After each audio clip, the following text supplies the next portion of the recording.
앞서 바울은 고린도 교회 분열을 다루었습니다. 그래서 사람들이 어떤 사람은 바울, 어떤 사람은 아볼로, 어떤 사람은 게바에게 이렇게 속하여서 갈라졌죠.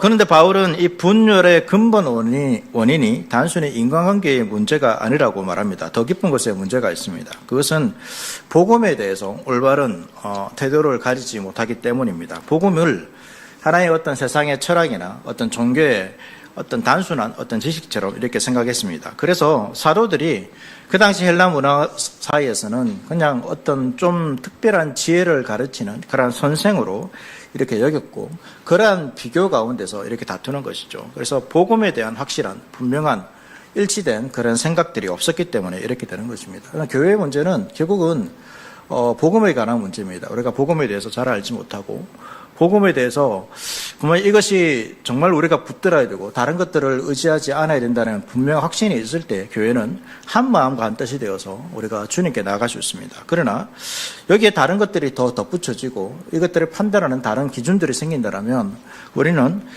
교회는 이 고린도 교회처럼 이렇게 또 어떻게 보면 사람들에 의해서 이렇게 갈라질 수 있다는 것을 우리가 기억해야 됩니다. 그래서 바울은 오늘 이제 그 문제의 해답을 제시해 주고 있습니다. 그 문제의 해답이 결국은 십자가의 도라는 것이죠. 그래서 오늘 말씀에서는 이 십자가가 세상의 지혜와 어떻게 다른가, 이런 부분에서 우리는 세상을 살아가는데 여전히 우리는 세상의 것들을 더 신뢰하면서 또 세상에 말하는 그 삶의 방식들을 더욱더 추구하면서 살아가는 경우가 있습니다. 그런데 우리는 그러한 삶의 방식이 아니라 십자가의 도라는, 십자가라는 그 삶의 방식만을 붙들고 살아가야 되는데, 왜 그래야 되는가? 왜 십자가가 세상의 다른 어떤 것보다 뛰어난 것인가? 라는 것들을 바울이 우리에게 말해주고, 그러한 생각을 가지고 있는 이 유대인과 또 헬라인, 이제 성경에서는 전체 세상의 인류를 이 두 가지로 구분합니다. 유대인들과 헬라인이 가지고 있는 그들이 십자가가 아닌 그들의 기대들이 어떻게 십자가에 의해서 무너지는가? 라는 것들을 설명하고 있고, 마지막 25절에서는 하나님의 방법이 인간의 방법보다 얼마나 우월한지를 바울은 설명하면서 결국은 이 교회가 하나 되는 것은 복음에 의해서 하나 되는 것입니다. 십자가에서 하나 되는 것입니다. 그런데 단순히 우리가 한 교회이기 때문에 이렇게 찢어져서 안 된다, 어떤 인간적 마음의 합의에서 우리가 뭔가 하나님을 이루어가는 듯한 보일 수 있지만, 그러나 그것으로 완전하게 주님께서 원하시는 그 교회의 모습을 이룰 수 없습니다. 바울은 갈라져 있는 그 교회를 향해서 그 해답으로 무엇을 알려주고 있습니까? 십자가의 도를 알려주는 것이죠. 세상은 어떻습니까? 세상은 어떤 방법을 알려줄까요? 막 이게 어떤 공동체가 있는데 서로 갈라졌습니다. 그래서 서로에게 서로를 좀 이해해라, 이렇게 이해해라, 이런 식으로 하겠죠. 아니면 네가 좀 품든지 서로에게 용납해라든지 이런 일을 하겠죠. 성경에도 분명히 그런 내용이 있긴 있습니다. 그러나 더 근본적인 것은 우리가 십자가의 도라는, 십자가라는 그것을 분명히 붙들고 살아가고 있는가, 그것이 우리의 생명이고 교회가 추구해야 될 능력이고 교회가 그것을 위해서 나아가는 것인가, 그것이 우리 교회를 변화시키고 성장시키고 주님의 사명을 감당하게 하는 것인가라는 그 확신에 달려있기 때문에 바울은 이 교회의 문제 해결책으로서 지금 십자가를 제시하고 있다라는 것들을 말해주고 있습니다. 그래서 교회가 하나 되기 위해서 가장 필요한 것은 십자가의 도, 복음이라는 것을 우리가 기억하면서 여러분 이 말씀을 들을 필요가 있습니다. 한 절씩 보겠습니다. 18절 말씀, 십자가의 도가 멸망하는 자들에게는 미련한 것이요 구원받는 우리에게는 하나님의 능력이라. 바울은 17절에서 십자가가 헛되지 않게 하려고 했습니까? 말의 지혜, 그러니까 그 당시에 헬라 철학이 말하는 말 잘하는 어떤 수사학적인 그러한 능력에 의해서 복음을 전하지 않았다라고 바울은 말하고 있습니다. 그 이유에 대해서 바울은 설명하는데, 그 이유가 이제 결국은 십자가의 도라는 것이죠. 십자가의 도라는 것은 십자가의 그 말씀이라는 것입니다. 앞서 말하는 그 말의 지혜와 대조되는 것으로서 바울은 십자가의 도를 이야기하고 있고, 십자가 말씀은 어떻게 보면 여러분 좀 거칩니다. 그렇지 않습니까? 십자가를 이야기한다는 것은 결국 무엇입니까? 하나님의 아들이신 예수가 어떤 예수라는 존재를 믿지, 하나님의 아들이라는 것을 믿지 않는다 할지라도 십자가는 무엇입니까? 사람이 죽는 장소죠. 그것이 복음이 된다는 것은 여러분 좀 언뜻 보면 이해되기 힘듭니다. 그래서 십자가는 그 당시에 이 헬라 사회에서 로마인들은 입에 담을 수 없는 매우 좀 불쾌한 부정적인 그런 의미가 십자가였습니다. 그래서 바울이 가는 곳마다 십자가, 예수님께 십자가에 달려 죽었다라는 이 말은 사람들이 반길 만한 메시지가 아니라는 것이죠. 오히려 그냥 그 당시 사회 문화에서 사람들을 믿게 하려면 십자가라는 것들은 좀 잘 포장해야 됩니다. 그런데 바울은 그렇지 않았다는 거죠. 십자가의 말씀이 매우 투박하고 거칠어 보이지라도 그 십자가가 인류를 죄에서 구원하는 하나님의 핵심 진리를 담고 있는 것입니다. 오늘날도 이 십자가의 메시지는 세상 사람들에게 그렇게 유익하지는 않습니다. 어떤 사람 누군가 나를 대신해서 죽는다는 것은 매우 불쾌한 것입니다. 매우 그러니까 좀 어떻게 보면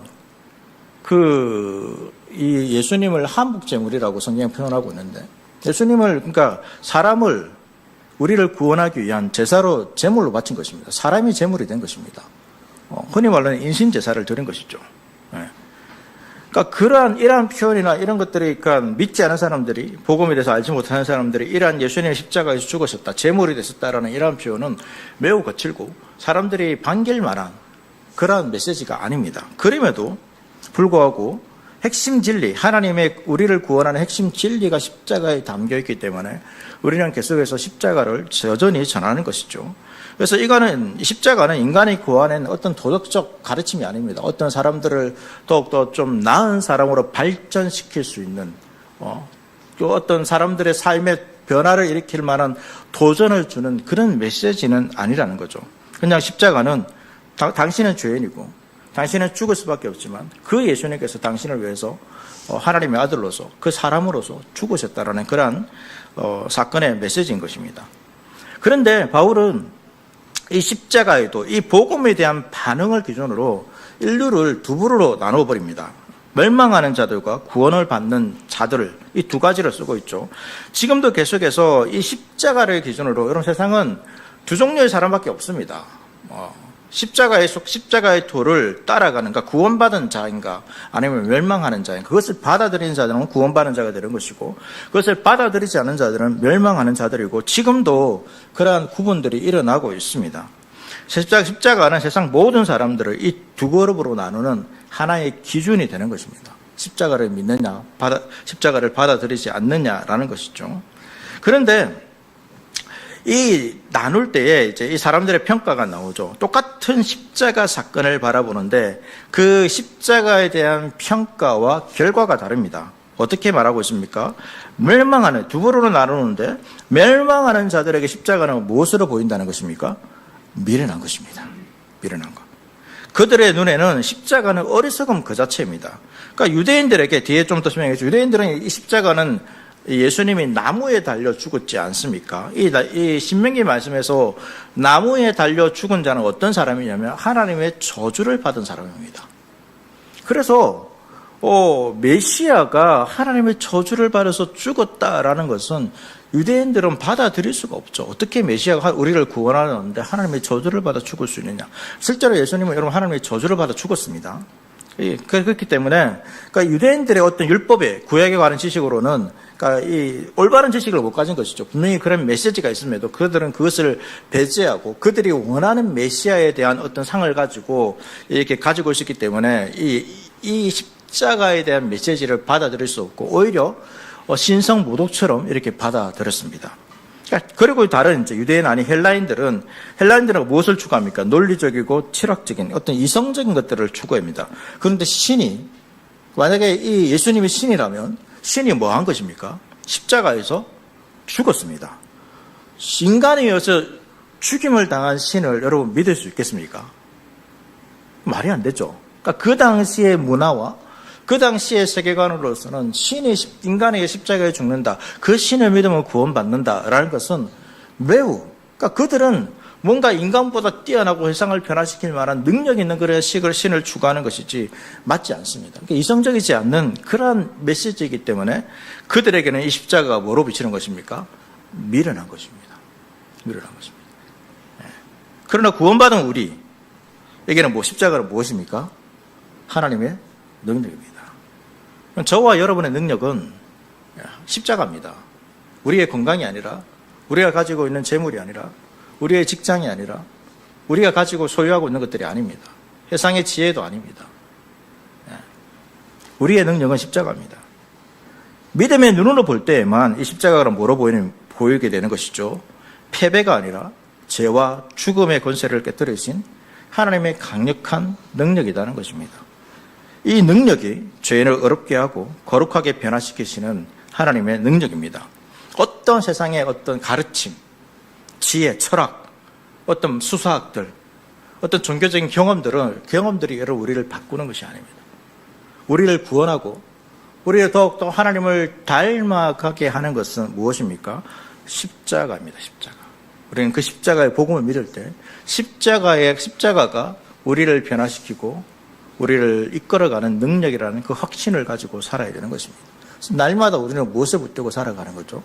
십자가에 죽으신 그 예수 그리스도의 능력을, 십자가에서 이루신 그 예수 그리스도의 모든 일들을 우리가 믿으며 살아가는 것입니다. 왜 이렇게 십자가냐? 19절 보시면 기록된 바 내가 지혜 있는 자들의 지혜를 멸하고 총명한 자들을 총명을 피하리라. 이렇게 선포하고 있죠. 이것은 이제 이 바울의 기록된 바라고 하는 것은 인용하고 있습니다. 이사야 29장 14절 말씀을 인용하는데, 바울이 왜 십자가가 능력이냐? 이것은 바울이 이제 이사야 말씀을 인용하면서 이것은 내 주장이 아니라는 것입니다. 내가 경험해 보니까 십자가가 능력인 것 같아. 이런 주장이 아니라 이것이 하나님께서 계획하신 구원의 계획이라는 거죠. 하나님의 뜻이라는 거죠. 오래된 계획이라는 것입니다. 그래서 이사야 말씀을 바울은 지금 인용하고 있습니다. 이사야 29장의 어떤 배경은 이 남유다가, 유다 왕국이 아수르의 침략의 위협을 받고 있습니다. 그럴 때 유다 정치 종교 지도자들이 어떻게 했습니까? 제가 이제 뭐 이런 부분에 좀 설계한 부분들이 있죠. 멸망할 때. 그들은 하나님의 능력을 의지하는 것이 아니라 국제 정세, 국제의 다른 아수르를 이길 수 있는 애굽의 능력을 의지합니다. 하나님의 능력을 의지하지 않죠. 애굽의 군사와 동맹을 맺어서 자신의 이 아수르로부터 안위를 보증받으라는 그러한 동맹을 이렇게 맺는 것입니다. 그러나 하나님은 이사야 말씀을 통하여서 그러한 이스라엘 백성들의 어리석음들을 비우시는 말씀이 바로 이 말씀입니다. 그들은 인간의 지혜, 인간의 총명, 그래서 그들이 가지고 있는 지혜를 가지고 이렇게 하면 이 문제를, 아수르라는 이 거대한 문제를 해결할 수 있을 것이다 라고 생각해서 세상의 지혜들을 추구한 것이죠. 세상 사람들이 추구하는 그러한 방식으로 문제를 해결하려 한 것입니다. 그러나 하나님께서는 그들의 지혜를 부끄럽게 한 것이죠. 그래서 그들의 지혜로는 다 무너지는 것입니다. 실패했습니다. 결국은 이스라엘이 어떻게 구원받습니까? 하나님의 기이하신 능력을 통하여서 구원받는다는 것을 이미 이 구약의 사건들을 통하여서, 구약의 역사는 어떻게 보면 그런 역사입니다. 인간의 지혜와 하나님의 지혜 가운데서 인간이 그 하나님의 선지자를 통하여서 주신 그 하나님의 지혜의 말씀을 붙들고 살아가면 그 어려움과 위험 가운데서 건진을 받아주는데 다른 방법들을 추구하는 거죠. 내가 어떻게 이 문제를 해결할 것인가 라는 수많은 세상 사람들이 선택해서 살아가는 그러한 방법들을 의지할 때 이스라엘은 더욱더 무너지는 것을 우리가 보게 되는 것입니다. 그래서 이 말씀은, 그러니까 결국은 인간의 지혜는 실패로 돌아가고 오직 하나님의 지혜만이, 하나님의 계획만이 그들을 구원했다라는 것을 역사적으로 보여주고 있습니다.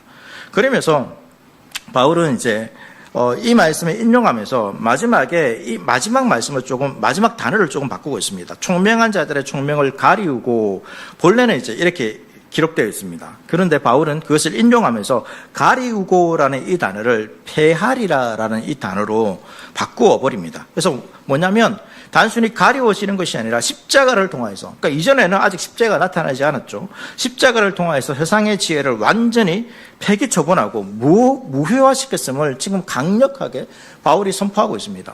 그러니까 고린도 교회는 결국은 어떤 복음이라는 것들이 있지만 그것이 그들이 전하고 있는, 그들이 이해하고 있는 세상의 지혜 가운데서 이 복음을 이해하려고 하기 때문에 서로 나눠진 것이죠.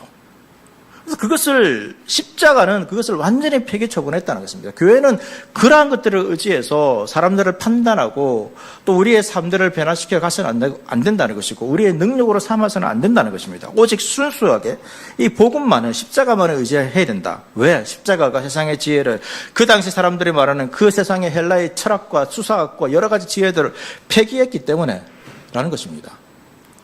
그러한 것들은 결국은 뭐냐면 우리를 구원시키지도 못하고 우리를 변화시키지 못하는 것입니다. 우리의 삶을 변화시키는 것은 세상의 것들이 아닙니다. 세상의 물질도 아니고 우리의 건강도 아니고 우리의 지식도 아니고 세상의 철학도 아닙니다. 내 주위에 있는 사람도 아닙니다. 우리를 변화시키는 것은 무엇이라는 것입니까? 십자가라는 것입니다. 그것을 우리가 분명히 깨달아야 됩니다. 오늘 바울은 계속해서 그냥 십자가가 하나님의 지혜다. 십자가가 하나님의 능력이다. 그러면서 세상의 어떤 다른 것들과 비교하면서 너희가 왜 그것을 의지하느냐. 그것을 의지해서는 안 된다. 오직 십자가만이 너의 능력이기 때문에 그 십자가만을 의지해라라고 그런 메시지를 지금 이야기해 주고 있는 것이죠. 그래서 20절 말씀 보시면 어디 있느냐라는 이러한 단어를 쓰면서 이렇게 사람들에 대해서 이렇게 이야기합니다. 20절 말씀, 지혜 있는 자가 어디 있느냐, 선비가 어디 있느냐, 이 세대의 변론가가 어디 있느냐, 하나님께서 이 세상의 지혜를 미련하게 하신 것이 아니냐라고 말합니다. 어디 있느냐라는 질문을 반복하면서 당대의 최고의 지성인들, 사람들이 쫓아가는, 추구하는, 이것을 붙들면 나의 인생이 변화될 수 있을 거라고 생각하는 그러한 대상들을 쭉 호출하는 것이죠. 첫 번째 나오는 사람이 지혜 있는 자입니다. 지혜 있는 자는 헬라의 철학자들입니다. 그 당시 헬라의 철학자는 대단한 사람이죠. 지금도 여러분 철학하면 이 당시의 철학자들이 언급되지 않습니까? 대단한 뛰어난 학자들입니다. 그들은 인간의 이성과 사변을 통하여서 진리에 도달하고 있습니다. 열심히 생각해서 진리에 도달하려고 한 사람들이죠. 그 다음에 나오는 건 선비입니다. 이 선비는 유대사회에서 율법을 필사하고 해석했던 율법학자들, 서기관들, 랍비들 이런 사람들을 말합니다. 이들은 성경 지식과 전통에 정통한 자이죠. 그러니까 이 성경에 관해서는 빠삭한 자들입니다. 마지막에 나오는 사람들은 변론가입니다. 변론가는 진리를 찾기보다는 논쟁과 웅변을 즐기는 수사학자들, 궤변자들, 막 그냥 사람들과 막 이렇게 토론한다니까 논쟁하면서 자신이 어떤 뛰어남들을 드러내고자 하는 그러한 사람들입니다. 그래서 이러한 사람들은 결국은 그 당시의 세계관, 사람들이 생각하는 어떤 사고 방식들, 그러한 것들을 추구하면서 살아가는 사람들이 이 사람이죠. 바울이 이 세 부류를 열거하는데 이 유대인의 종교적 지혜나 헬라인의 철학적 지혜 이런 것들은 인간이 자랑하는 모든 종류의 어떤 직적인 능력, 구원의 문제에 있어서 막 언급하지만 그러나 결국은 무엇입니까? 무능력하다는 것을 지금 선언하고 있습니다. 십자가 앞에서는 아무것도 아닌 것입니다. 그것이 우리를 구원할 수 있습니까? 어떻게 보면 이 당시보다 지금이 어떤 철학이나 인간의 지혜나 과학이나 여전히 오늘 더 발전했습니다. 그러면 여러분 세상은 어떻게 됩니까? 이 당시보다 점점 더 좋아져야 되겠죠. 그런데 세상의 역사가 어떻습니까? 지금도 우리가 국제정세를 보는 것처럼 어느 정도 시기는 좀 국제정세 가운데 평화가 왔습니다. 이 소련이 무너지고 미국이 더 강대해지면서. 그런데 지금 또 시대가 어떻게 됩니까? 전쟁이 더 많아지고 있습니다. 과학은 더 발전하고. 지금 조금 있으면 여러분 인간과 똑같이 생각하고 움직이는 로봇가 나온답니다. 로봇이 나옵니다. 그러한 시대를 우리가 살아가고 있습니다. 지금 시대가 어떻게 될지 모르니까 마치 정말로 여러분들 어릴 때 봤던 그 드라마, 만화 현실되지 않습니까? 여러분 키트라는 자동차 아시지 않습니까? 나올 것 같아요 이제. 그런 시대를 우리가 살아가고 있습니다. 그러니까 과학은 인간의 지혜는 더 발전했습니다. 그런데 그만큼 세상은 어떻습니까? 세상은 그 문제들이 다 해결되어지고 갈등이 해결되어지고 더욱 하나가 되어지고 그렇게 됩니까? 그렇지 않죠. 여전히 세상은 빈익빈 부익부입니다. 어떤 정치나 제도적이나 법적으로나 여전히 많은 사람들이 소외당하고 있습니다.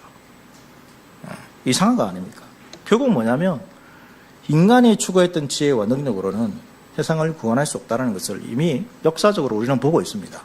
이 바울은 이미 이 당시 때부터 그건 아닌 거죠. 바울은 어쩌면 이 모든 것에서 누구보다도 열심히 배웠던 사람입니다. 그런데 바울은 그 모든 것들, 그러니까 빌립보서에서는 내가 지금까지 배웠던 걸 다 뭐로 여깁니까? 배설물로 여긴다는 거죠. 자신의 인생에 구원을 위해서는, 자신을 변화시키기 위해서는 그것은 아무런 능력이 될 수 없다. 오직 예수 그리스도 십자가만이 나의 능력이다. 나를 변화시킨다라는 것들을 붙잡고 있는 것입니다. 그러면서 하나님께서 이 세상의 지혜를 미련하게 하신 것이 아니냐라고 합니다. 하나님의 이 승리의 선언인 것이죠. 세상의 지혜가 구원에 있어서는 아무런 효력이 없는 무용지물임을 하나님께서 드러내셨다는 것입니다. 십자가를 통하여서 드러내셨다는 것입니다.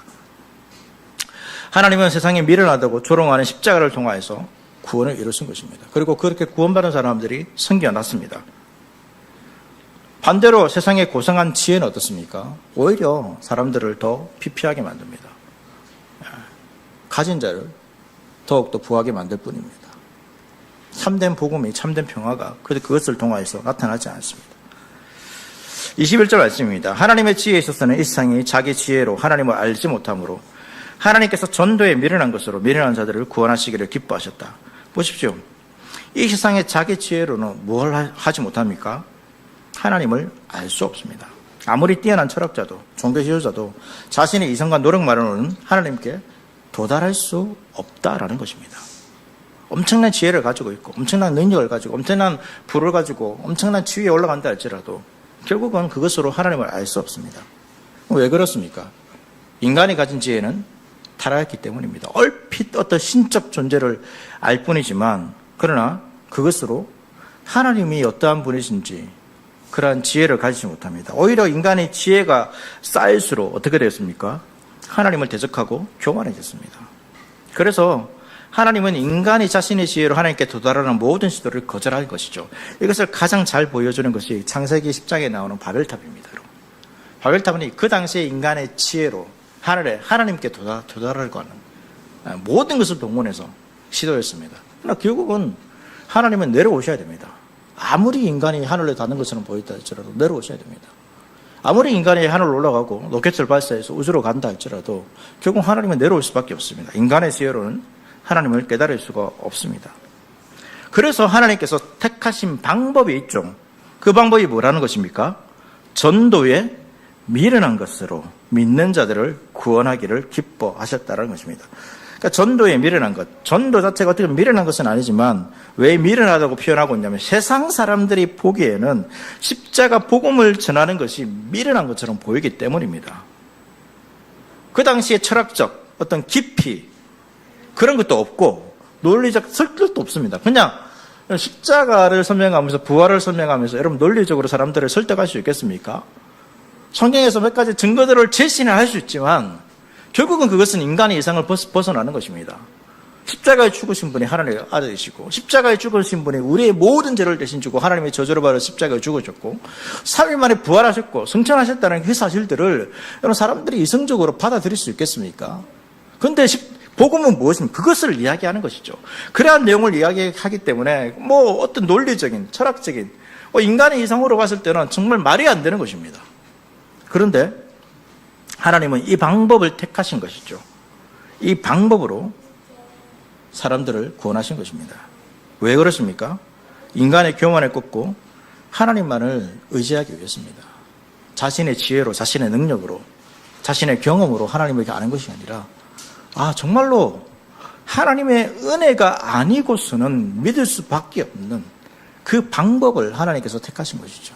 그리고 그 외에는 실제로 믿을 수는 없습니다. 아무리 인간이 노력한다 할지라도 믿을 수가 없습니다. 하나님의 은혜라는 거죠.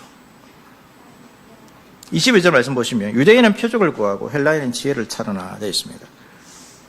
바울은 이제 더 구체적으로 십자가가 세상의 기대와 어떻게 충돌하는지 보여주는 거죠. 그러니까 유대인과 헬라인, 그 당시에 모든 사람이라고 말씀드렸습니다. 유대인들은 무엇을 구합니까? 표적을 구합니다. 단순히 기적이 아니라 하나님의 임재와 이분이 메시아라는 그 증거들을, 가시적인 증거들을 보여달라는 거죠.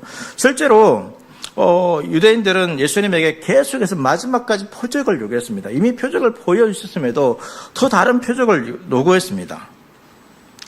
그리고 실제로 그들이 요구하는 표적은 무엇입니까? 예수님께 십자가에 죽는 것이 아니라 그들을 압제하고 있는 이 노마라는 이 세력들, 나를 괴롭히고 있는 이 세상의 세력들, 악의 세력들, 사탄의 나라를 무너뜨리는 것이, 실제적인 무너뜨리는 것이 그들이 원하는 표적이었습니다.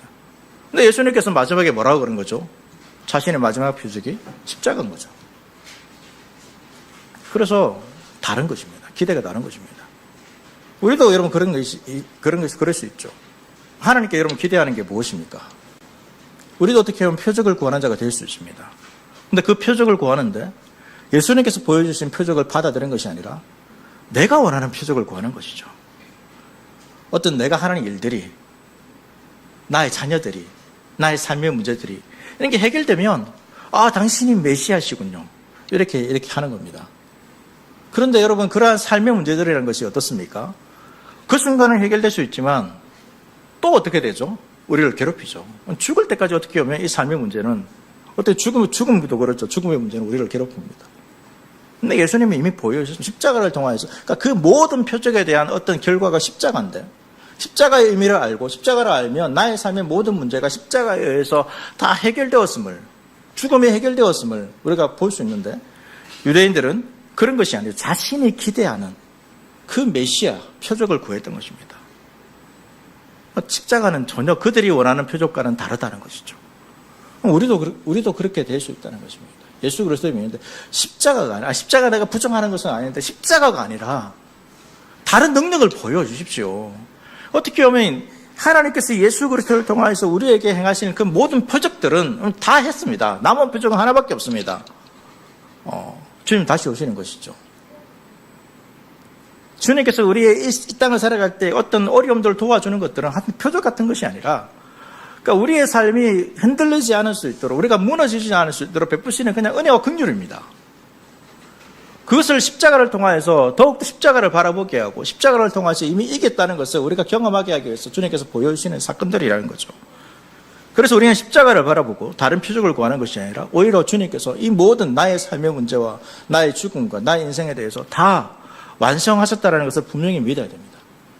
그것이 십자가가 우리의 능력이 되는 거죠. 그리고 헬라인들은 무엇을 찾습니까? 지혜를 찾습니다. 이성적이고 철학적 농정을 추구한 것이죠. 수사학적 기교가 뛰어난 운변, 인간의 이성으로 납득할 수 있는 논리 정연한 그러한 사상들을 그들은 진리로 여겼습니다. 바울이 복음을 전할 때 아던 사람들은 어떻습니까? 늘 새로운 것을 말하기로 하는 거죠. 기존에 뛰어난 것이 있지만 이것보다 더 뛰어난 것을 추구하며 즐기는 사람들이 이들이었습니다. 그런데 그들이 철학적 사고에 기존에 부합하지 않는 그러한 것들은 무시했죠. 그런데 십자가는 어떻습니까? 그렇지 않다는 거죠. 세상에 과학이 발전하면, 여러분, 이 성경에 기록된 이 내용들이 어떻게 되겠습니까? 초자연 것들이, 하나님의 일들이, 특별히 부활이 어떻게 되겠습니까? 창조가 어떻게 되겠습니까? 여러분? 믿을 수 없는 사건으로. 그래서 여러 가지 각색한다 해야 됩니까? 충분히 이성으로 받아들일 만한 사건으로 여러분 각색합니다. 각색하죠. 그러한 것들을 추구하는 것이 결국은 헬라인들이 추구하는 것이라는 겁니다. 23절, 우리는 십자가에 못 박힌 그리스도를 전하니 유대인에게는 거리끼는 것이요 이방인에게는 미련한 것이다. 앞서 말씀드린 것과 비슷한데, 바울은 복음을 전할 때 세상 사람들이 기대하는 그 기준에 맞춰서 복음은 바꾸지 않았습니다. 그러니까 자신의 처신은 막 사람들에 의해서 높은 자 낮은 자에서 바꾸는 것으로 보이지만, 바울이 전하는 메시지에 대해서는 그들이 들을 때에 맞는 것 이렇게 하지 않았죠. 바울은 복음을 전할 때 성경에 기록하기를 어느 곳에서나 사람들에게 꺼리끼지 않도록, 꺼리끼는 것이라도 다 전했다라고 바울은 말했습니다. 하나님의 뜻을 다 전했습니다. 바울은 예수님께서 십자가에 못 박혔고 지금도 계속해서 그 효력이 현재까지 이어지고 있고, 우리를 구원하는 것은, 우리를 변화시키는 것은, 우리가 하나님 나라의 은혜를 누리게 하는 것은 십자가밖에 없다라는 것을 바울은 사람들에 의해서, 사람들에 맞게 전하지 않았다는 것입니다. 이것이 여러분 교회가 전해야 될 메시지입니다. 특별히 말씀을 전하는 제가 가져야 될 마음입니다. 때로는 사람에 의해서 그들에게 좀 이 성경 말씀에서 막 이렇게 고르는 것이죠. 이 말씀을 주면 좀 더 좋겠다 할 수 있지만, 그것보다는 정말로 우리에게 능력이 우리를 회복시키고 우리를 변화시키고 이 땅에서 주님의 승리를 경험케 하는 것은 복음이고 십자가인데, 그것을 뭔가 사람들이 이런 내용들은 좀 부담을 가지겠다, 그렇게 해서 우리가 가감한다라면 우리가 참된 하나님의 능력을 누릴 수 없다는 것을 바울은 말하고 있는 것입니다. 십자가에 전한 복음을 전하는 것이죠. 그래서 이 복음을 전할 때 결국은 그러니까 앞서 이제 한 것처럼 유대인들은 꺼리는 거입니다. 말씀드린 것처럼 이 십자가는 하나님의 저주를 받은 장소이기 때문입니다. 꺼리낀다라는 이 표현은 걸려 넘어지게 하는 돌입니다. 함정입니다. 덫입니다. 그러니까 유대인들은 단순히 십자가를 싫어하는 정도가 아니라 자신의 신앙을 가로막는, 무너뜨리는 치명적인 장애물로 생각하고 있습니다. 그러니까 여러분, 그들에게 복음을 전하기 위해서는 어떻게 해야 됩니까? 복음을 전하려면 그들이 좀 맞는 좀 각색이 필요하겠죠. 근데 그렇게 하지 않았다는 것입니다. 이방인에게는 미련한 것처럼 보입니다. 신이 범죄자처럼 십자가에 죽는다는 것은 미련한 것이고 어리석은 것이었습니다.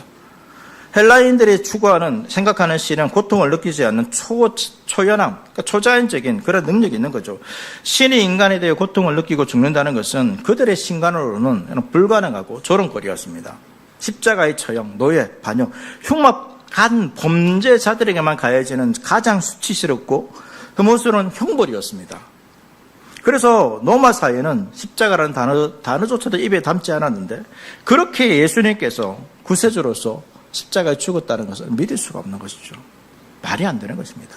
어떻게 그 사람이 구원자가 될 수 있냐라는 것이죠.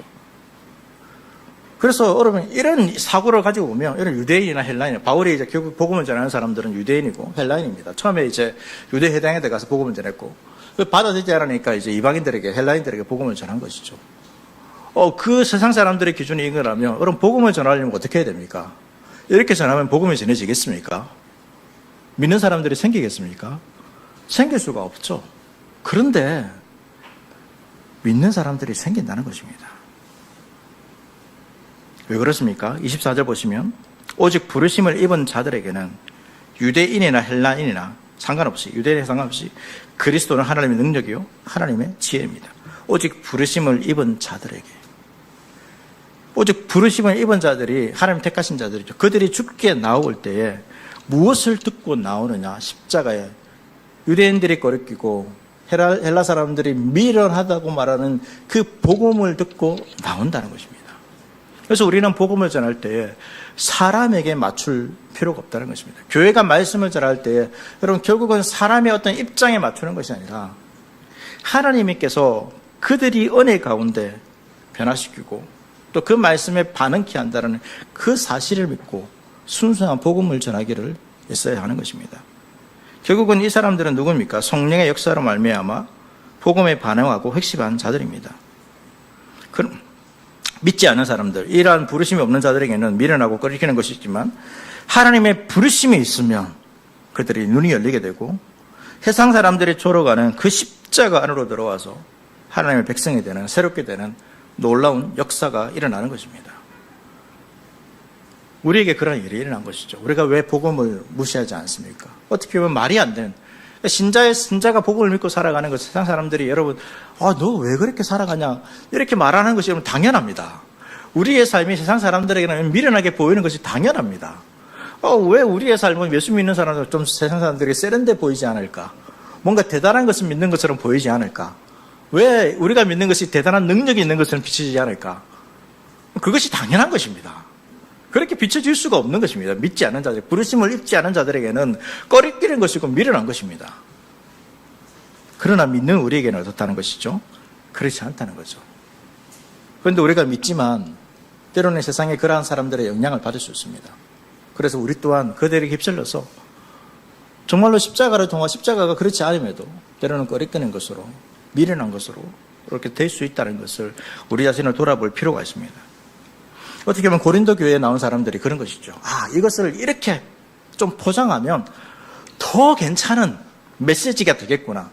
더 놀라운 세상에 어떤 훌륭한 지혜가 되겠구나. 이런 생각을 하지만 바울은 오히려 그것 때문에 너희가 갈라지게 되었고 그것을 회복하는 것은 십자가밖에 없다라고 우리에게 말해주고 있는 것입니다. 그래서 십자가 안에서 여러분 부르심을 받은 자들은 십자가 안에서 하나님의 참된 능력과 지혜를 발견하게 되고 이 기준은 결국은 하나님의 부르심을 입었느냐 입지 않았느냐 하나님의 은혜가 있느냐 없느냐 이런 것입니다. 어떻게 보면 여러분 이것이 또 우리에게 소망입니다. 만약에 여러분 우리의 말의 지혜와 뭔가 내가 나타내는 능력으로 이런 것들을 전한다면 결국은 이 사람을 변화시키는 여러분 그 책임은 누구에게 있는 것입니까? 우리에게 있는 것이죠. 우리에게 있는 것입니다. 그러나 성경은 그렇지 않다는 거죠. 하나님 은혜가 있습니다. 그래서 우리가 뭐 할 수 있습니까? 믿지 않는 자들을 위하여서 은혜와 긍휼로 기도할 수 있습니다. 그리고 그들에게 우리가 순수한 복음을 믿는 것, 전하는 것이죠. 예수님께 십자가에 죽으셨고 우리 대신 죽으셨고 하나님의 아들이시고 부활하셨다. 그분을 통해서 하나님 나라가 이 땅에 행하고 우리가 하나님 나라 백성이 되어서 주님의 다스림과 인도한 가운데 풍성한 하나님 나라의 복을 누리며 살아갈 수 있다. 그것을 믿는 그러한 소망을 가지고 전하는 것이죠. 그렇기 때문에 우리가 복음을 전할 수 있는 것입니다. 안 그렇다면 여러분, 이 세상의 기준이 이런데 어떻게 우리가 복음을 전할 수 있겠습니까? 이 복음을 전한다고 어떻게 믿을 수 있냐? 복음을 전할 수 있는 사람들은 정말로 뛰어난 자들이죠. 말 잘하는 사람들, 세상에 뛰어난 지식을 가진 사람들. 뭐 교회 안에서도 마찬가지죠. 누가 설교할 수 있겠습니까? 누가 교회의 지도자가 될 수 있겠습니까? 아주 뛰어난 사람들만 될 수 있을 것입니다. 그러나 그렇지 않다는 것이죠.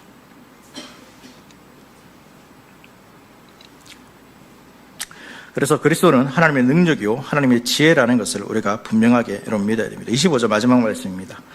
하나님의 어리석음이 사람보다 지혜롭고 하나님의 약하심이 사람보다 강하니라. 오늘 말씀의 결론이죠. 무엇이 우리 교회를, 무엇이 나를, 무엇이 세상을 변화시키는 것입니까? 하나님의 어리석음, 하나님의 약하심입니다. 이것은 하나님이 어리석고 하나님이 약하시다는 것이 아니라 세상 사람들이 보기에 인간의 기준으로 볼 때 그렇다는 것입니다. 그리고 그것은 결국은 바울이 지금까지 이야기했던 십자가입니다. 십자가의 죽음입니다. 세상의 눈으로 볼 때는 십자가 처형이 가장 어리석고 무력한 패배의 상징입니다. 그러나 바울은 선포합니다. 하나님이 가장 저급하게 보일 때조차도 인간이 도달할 수 있는 최고의 경지보다 우월하다는 것입니다.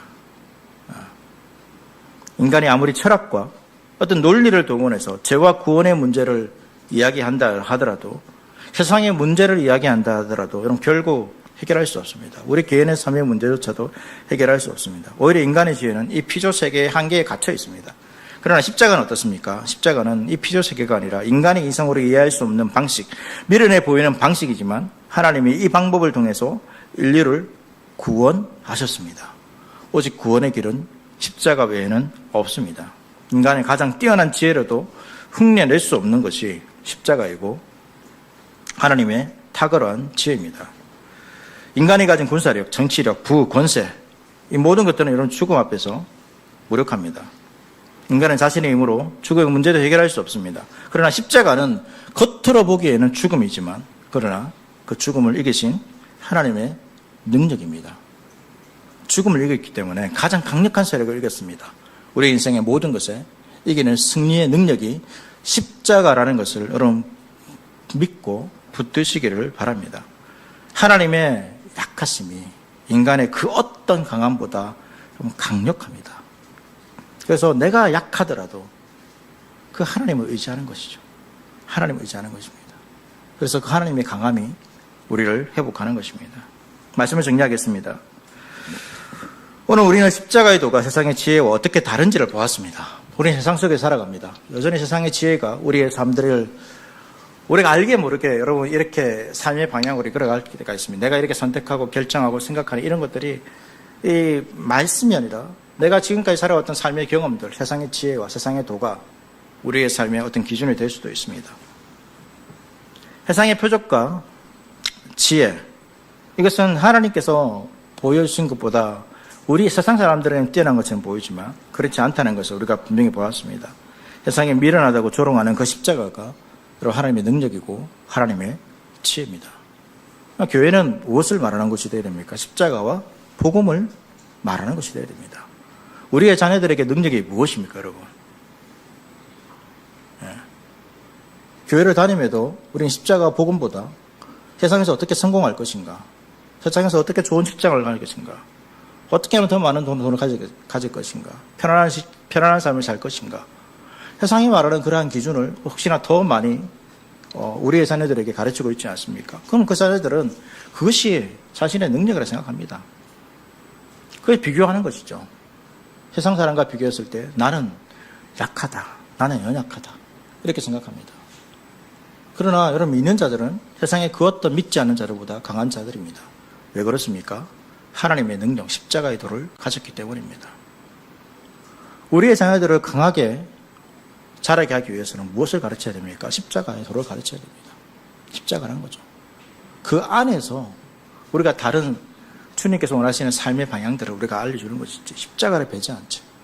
십자가가 오늘날 우리의 인생 가운데서 그냥 흔히 우리가 목에 달고 있는 목걸이처럼 어떤 장식품이 아닌가 이렇게 생각되는 거죠. 십자가를 부정하지 않지만 십자가의 능력이 아니라 다른 능력을 거기에 장식품으로 십자가가 달려있는 것이 아닌가 생각할 필요가 있습니다. 오늘 우리가 사는 세상도 여러분 고린도와 크게 다르지 않죠. 여전히 사람들의 눈에 보기에는 성공과 기적을 요구합니다. 사람들이 인간의 이성을 만족시키는 합리적인 설명을 찾죠. 심지어 교회 안에서도 이러한 세상의 풍조에 휩쓸리는 경우가 있습니다. 복음을 통해 세상적인 성공을 얻으려고 하거나 복음을 매력적인 철학 사상점으로 포장하려는 유혹이 있습니다.